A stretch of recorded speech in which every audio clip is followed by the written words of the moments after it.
Welcome to the Evolution Real Estate Podcast, where we stay up with the ever-changing modern real estate market.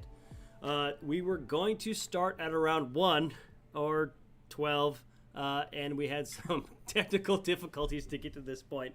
So we are changing along with our tagline. We're always trying to change and evolve. So after a few episodes, we decided, Scott and I, that maybe live was the answer. So then we can get some clients and questions and interaction with the podcast. So we're going to try and do this, every other week or weekly. We're still figuring that all out. But the whole purpose of the podcast is to talk about these conversations that we're already having and then just to put them on the video. And then the idea of going live, then we can have interaction and questions from people who are watching. So my name is Justus. I am a mortgage loan officer. So my job is to help you get the financing to buy a home. And I am with my good friend and much better looking person on the co-host here side, Scott. Scott, introduce yourself. Hey, Justus. Thank you. Hello, everybody. My name is Scott Ebel. I don't know that I'm much better looking, but nonetheless, I am Scott Ebel, and I'm a real estate broker here with Greater Midwest. And I'm super excited today to share some tips, tricks, and really what's going on in the market today in our local Twin City area. So, that's kind of where we're at and what we're looking to do here. So. And this podcast, so if you're watching this on Facebook, we're streaming it on both Scott's personal Facebook page, and then we're also streaming it on my business page. And then we're also streaming it on currently my YouTube business page, and then we're going to upload it onto Scott's, and then we also have a shared Evolution Real Estate Podcast YouTube page as well. So there's plenty of places for you to find this information, and you can always reach out to us if you have certain topics that you'd want us to talk about. And the reason we're kind of recapping some of this, if you've already been watching some of these episodes, this is our first one that's live. So we really want to, kind of rehash everything that we've been doing. So one thing we like to do after the intros is talk about interesting things that have happened to us in between each episode. So Scott, why don't you leave that away? We had the Christmas break and the New Year's and all that kind of stuff. Yeah, no, and it was some great time away and shared with friends and family and what have you. But got an opportunity to kick off the new year. Some of you might know that I'm really into snowmobiling and really enjoy it. And I don't know why, because of the weather, but it's all about your gear, right? So anyway, January 1, you got some good friends that I go snowmobiling with quite often. We found out about a program that Camp Ripley has. It's a stay and play program, or it's for ATV. And we took advantage of it. We were actually the first people or individuals to take advantage of this. Now, it's a program that they came up with to allow service members, whether you're active or retired, to stay on Camp Ripley or go to Camp Ripley and be housed there, and then basically enter and exit off of the west gate and access all the many snowmobile trails that are up there in Morrison County. They're fantastic. I think they do a great job, and it was just an absolute joy to be up there. Although I don't know if many of you remember, it was 27 below temperature on the first or the second, and so we endured that. But like I said, it's all about the gear. I know you're shaking your head, kind of going, "Man, you're nuts." Yeah, I probably so. I think you're in a little bit different of a climate than 27 below. Yeah, I hightailed it out of here. Yeah, so I right before it got cold, I left off to Hawaii, and so nice. We had. It was a little balmy, it was like 80 degrees and sunny, I think, every day we were there. So, we were rugging it out a little bit. But so then I came home and I brought the warm weather with me, so then it went from, the negative temps up into the 30s and stuff. But now winter's reclaimed it and we're like -1 right now. But right. But yeah. So I had my honeymoon out in Hawaii. We were there for 11 days, did all the hiking and, whale watching, turtles, snorkeling, picture driving, all that kind of stuff. So we had a really good time. But right before I left, this will be relatable to all future or current homeowners. I had a pipe burst in my ceiling of my basement. So had to cut that out and then have a plumber come and replace the galvanized steel pipe and all that. So it could have been, I got really lucky. It could have been worse, and the timing of it couldn't have honestly been better because it was right before we left. So we kind of got lucky. But, we talk about the joys of home ownership. That is, quote unquote, one of the joys of home ownership that you got to, the realistic side of it. But yeah, so that's kind of my fun, interesting stuff. So the next part that we go through after we kind of touch on that is we like to touch on the local real estate market, and then Scott's an expert on that. So Scott, you want to take that away for us? Yeah, if I could, if I'm going to try and share my screen here, Justus, and let me know once you have it up. And go ahead. Good. Should be able to see it now. But what I want to start off with is this is information provided to us as realtors, provided by InfoSparks. It's a part of our MLS system, and the data comes right directly out of the MLS, right? And what I like to showcase or look at is kind of 4 main points of what's going on in the market. Gives you an indication of where we're at and kind of where we've been, but also potentially where we're going to go. The one graph that I like to use is the 3-year rolling average, and then each one of these points is monthly. And so as of December 21st, in the 13 county metro area, the Twin Cities here, homes for sale, we only had 4437, as you can see. So that's not a lot. I mean, it's pretty common for this time of year for it to dip down, but as you can see, back in December of 2020, we were at 5713. So we're even below what we were a year ago. And then if you go back to 19, even a couple of years ago, we were at 8128. So inventory, many of you may have heard what's going on with inventory. This is just a true indicator of what's going on. And I think it directly relates to people, just not having enough homes on the market. Therefore, people aren't so active or so prone to put their home on the market because it's hard to find something. But that's the reality that we're facing right now, and that's kind of what's going on. Where it's going to go, I don't know.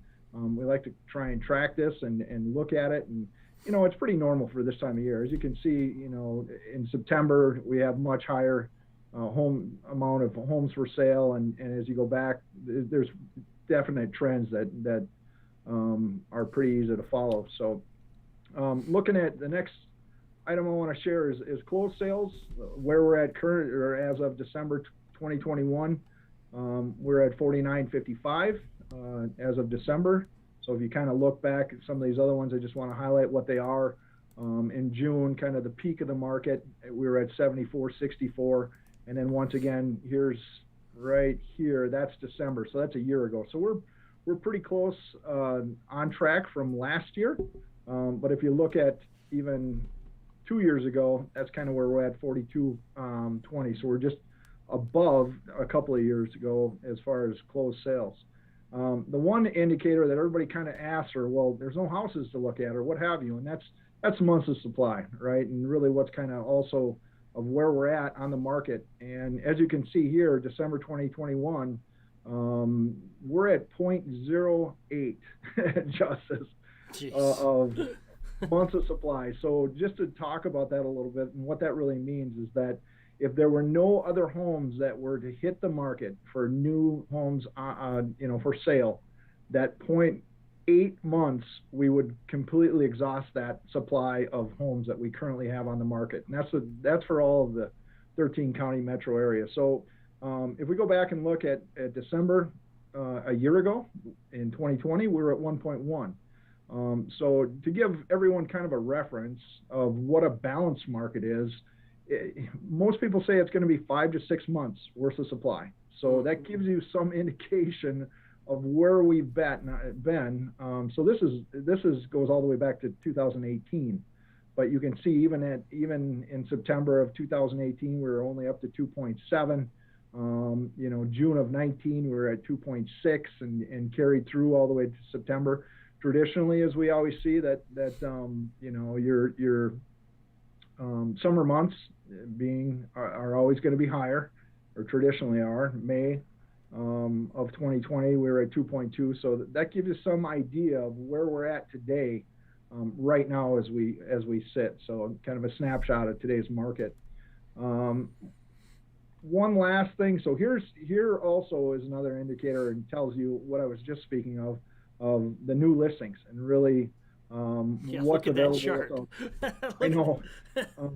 It's pretty amazing to look at this and you can kind of tell the tale of, all right, in winter months, it's very, as you can see from this graph, this line chart here, that it happens every year. It's not by mistake, but it's just according to the holidays and the winter months and what have you. And then so obviously back here, June, there's your peak of the selling season, and there's the new listings. Everybody's putting them on, trying to get in before September, and school starts, and traditionally that. So as you can see here, you got July, June, 2020, all the peaks and valleys. So once again, 2 years ago, there's December. We were down at 2472. Currently, we're at 2530 of new listings. So, yeah, just it's interesting. I mean, it is what it is, but it's interesting to look at these numbers and just kind of to watch them to see. It'll be interesting to see where we're going to go, and what's gonna come up in the future here. So, yeah. I know you want to talk a little bit. One question on everybody's mind is rates and what's going on there. So I think, Justus, are you going to? I'll give you back the screen, and Yeah. I think you want to touch on some of the rates possibly, what Yeah. they're doing. Yeah. So rates, if I talked with you before the holidays, rates were still pretty good. If I Right. talk to you now, it's quite a bit different. So, just yesterday, I quoted a client that I hadn't quoted before holidays, and nothing's changed. Kind of like the same price. Literally, it was actually the same price point of the house, and the interest rate was 0.5% higher.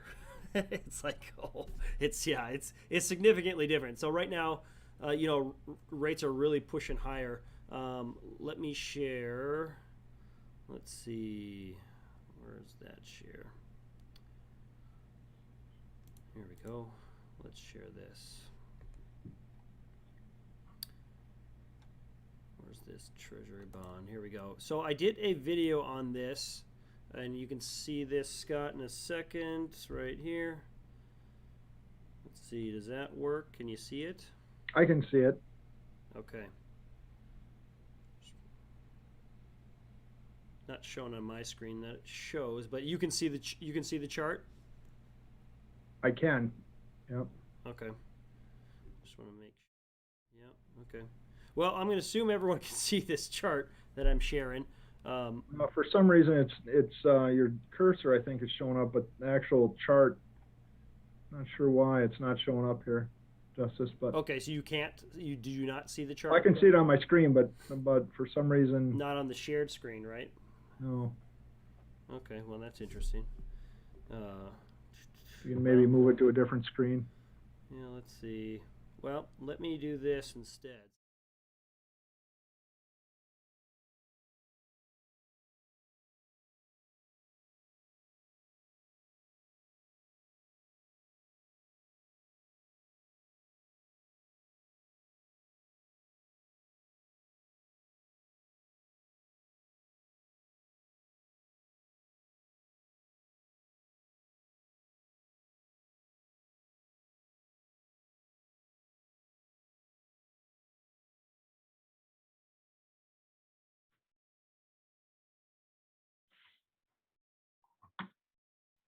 Yeah. No, for some reason I don't. It's not showing up, Justin. Oh, there it is. There it is. Yep, you got it. You got it. That's a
Omicron, another variant.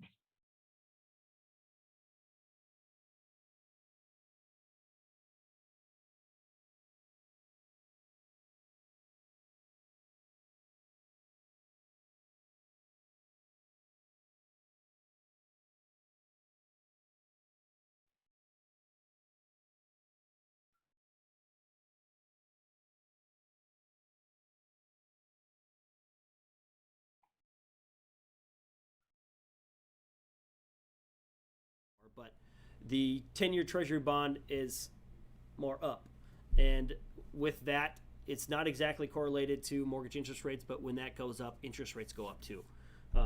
So there's kind of that. The video that I have, I'm not going to share it because obviously the link's not working, but if you go to my YouTube channel, you'll see that I did a kind of a breakdown on this. I also talked about something else that we'd eventually want to talk about, but maybe we'll save that for next time, and that has to do with second homes. Some big changes there, but maybe we'll save that for next episode.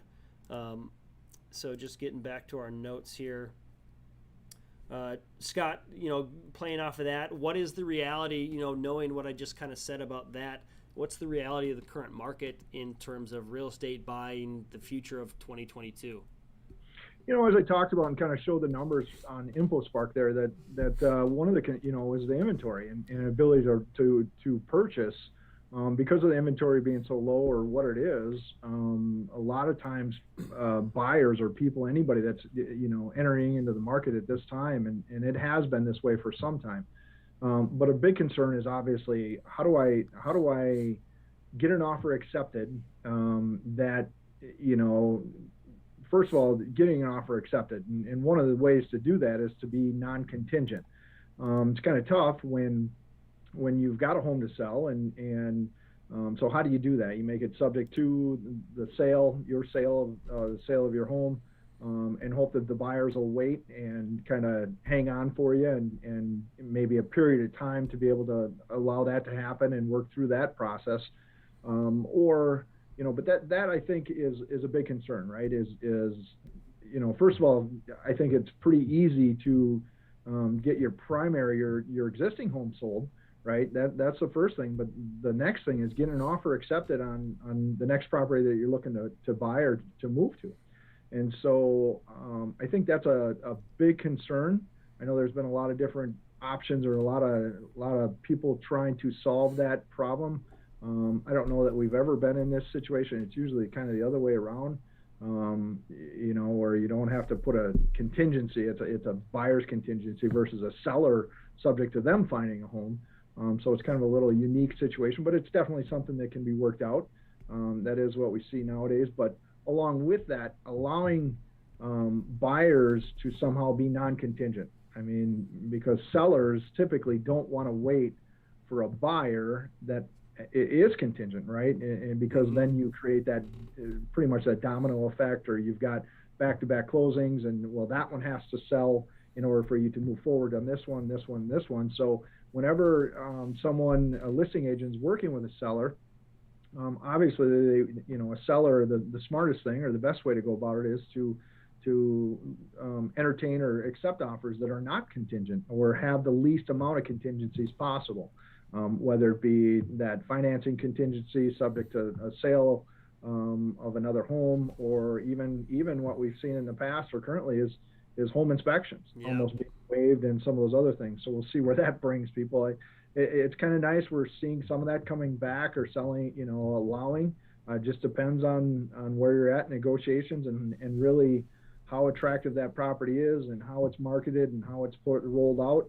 And how many people are rushing to see it at that time. So, when it first hits the market and then subsequently making offers and what have you. So, but I think really the big concern, for a lot of people is being non-contingent on their offer. So, are there some products or some things that you have in your bag, and a bag of tricks to be able to get around that and a workaround? I guess that'd be great, I think, for people to know. What are some of the ways that we can do it? How do we make this all work? Yeah, one of the big things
Okay.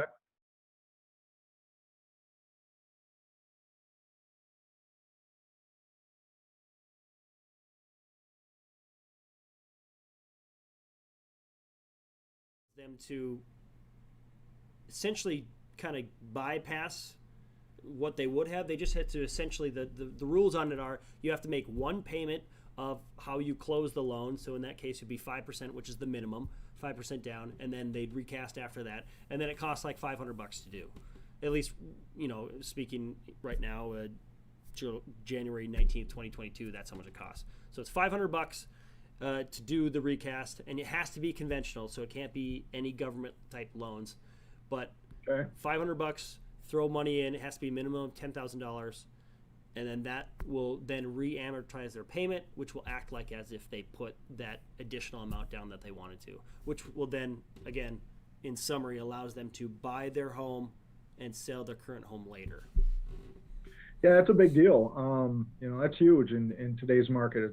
It comes up, right? Especially if you got a backup home to sell, and you got to have a way to circumvent that buying process to be able to compete with someone else that potentially has already sold their home, maybe transition to temporary housing or whatever, sort of living with somebody else or whatever, to know that, hey, I want to come in as strong as possible, no contingency, as I've got cash in the bank, we're ready to go, right? Yeah, And that's yeah. what you're finding some people are doing now. Is that real? The reality of it, is it convenient? Nope. You've got a lot of things that are included with that, or to think about a double move or whatever. So, if it's a different, yeah. So it's a great product, great opportunity, and I don't know that everybody out there knows about that, I'm glad you shared that with us. Yeah, So, not a lot of places have it, so it's a little bit more unique. It's not anything special, but it's a little bit unique to the company I work for.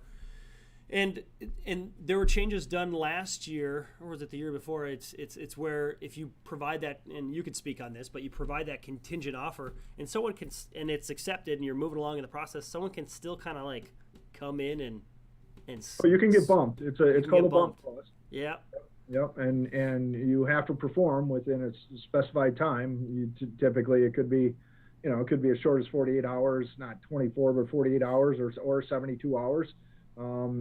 To have a purchase agreement accepted and all contingencies removed from the sale, on the purchase agreement of your backup home, and that you're able to continue to move forward. Or yes, you absolutely could have done all that work, and then potentially, if they get a backup offer or another competing offer, that they decide, what, hey, this is non-contingent, we don't have to continue to wait. Yeah, you definitely, that's what happens. You can get bumped. And yeah. so the sooner you can remove any contingencies when you've got an accepted purchase agreement and continue to move forward to closing and through escrow, is all the better. Yeah, yeah, yeah. So it's a great thing to know. And that's honestly the first time I did a recast was in that situation. So we Oh, we okay. were There's a bump clause enacted. yeah, exactly. So we had the offer in. We were contingent on the sale. It got accepted. It was like a 45-day close, and we were, I think, like 28, maybe 30 days into the process. So we were pretty wow. much clear to close. And then they're like, "Oh, by the way, we need it to be non-contingent." What do you mean? And then, oh, we have another offer.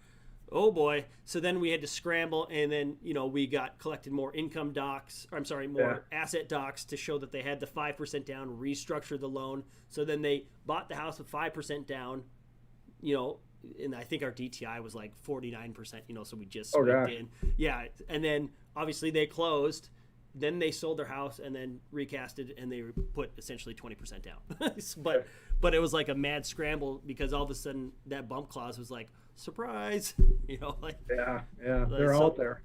Yeah, so that was kind of my first introduction to that. To both the bump clause and the recast were in that same transaction. Wow, yeah, you always learn. Every transaction is different, right? It's always, I've been doing this for a few years, and it seems like there's always something.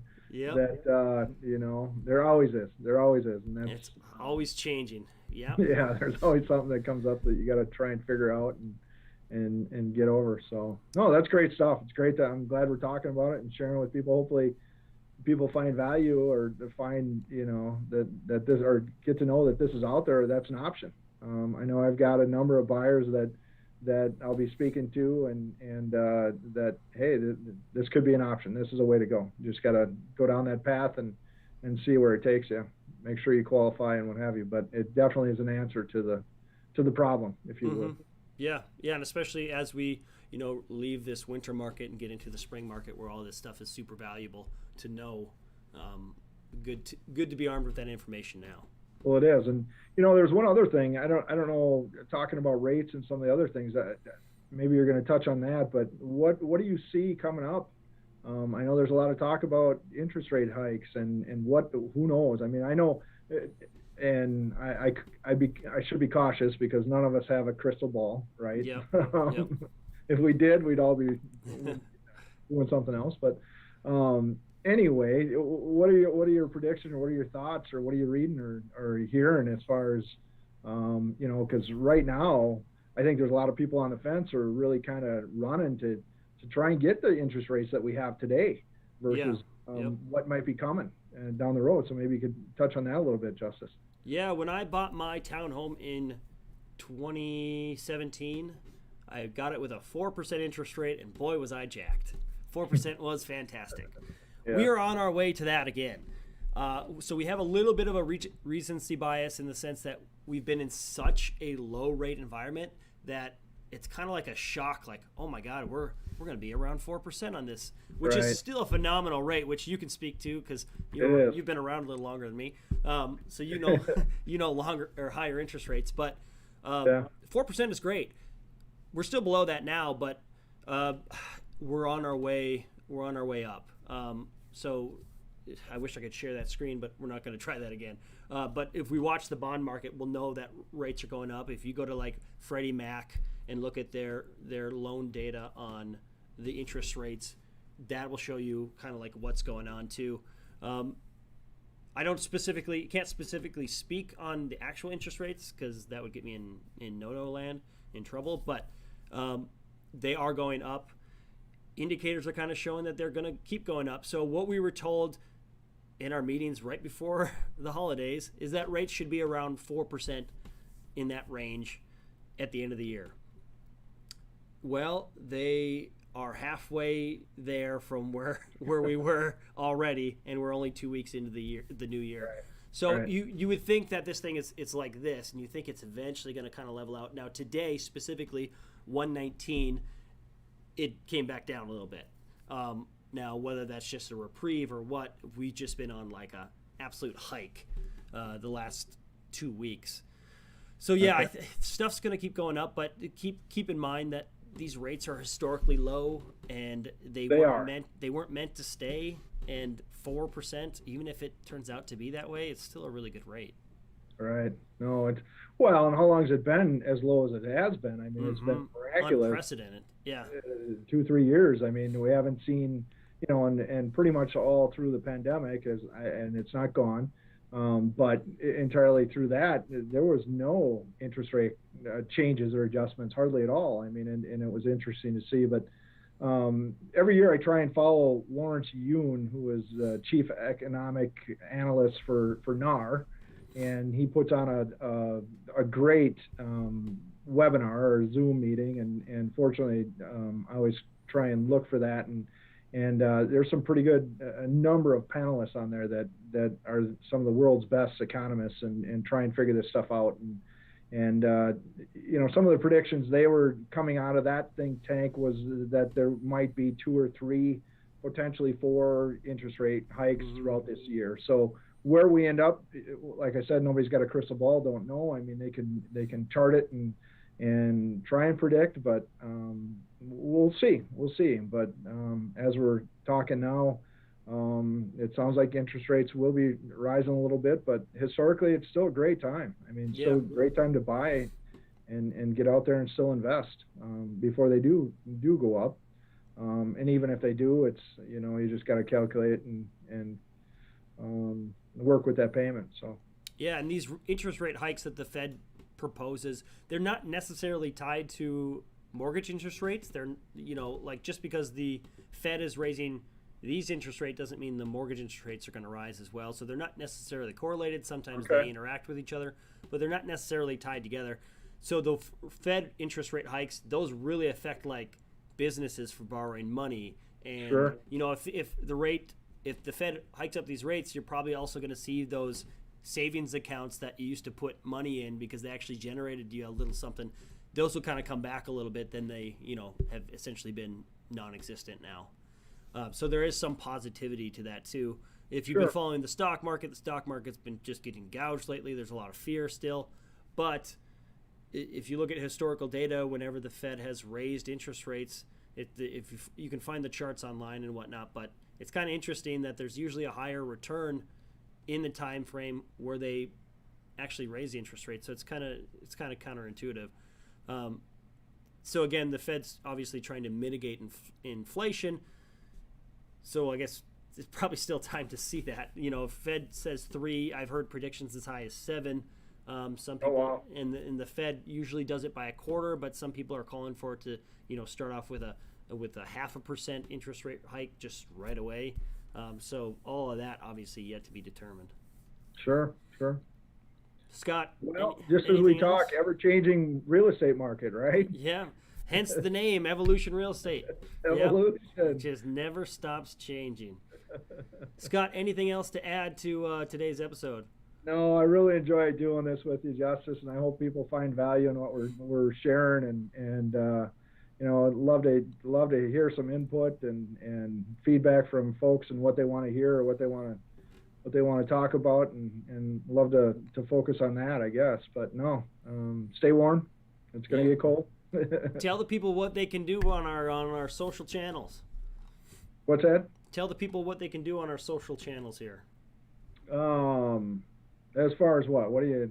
Oh, your classic. Don't forget to like, subscribe. Oh, well, of course. We gotta do. Yeah, that. Yeah. Hit the like button. Yeah, hit that like button. Subscribe. We need subscribers. We'd like some subscribers. So. Well, wonderful. Well, thank you, Scott, and thank you for anyone who's watching, and I guess obviously listening too, because we're on the podcast sites as well. But again, thank you, and stay up with us. We're the Evolution Never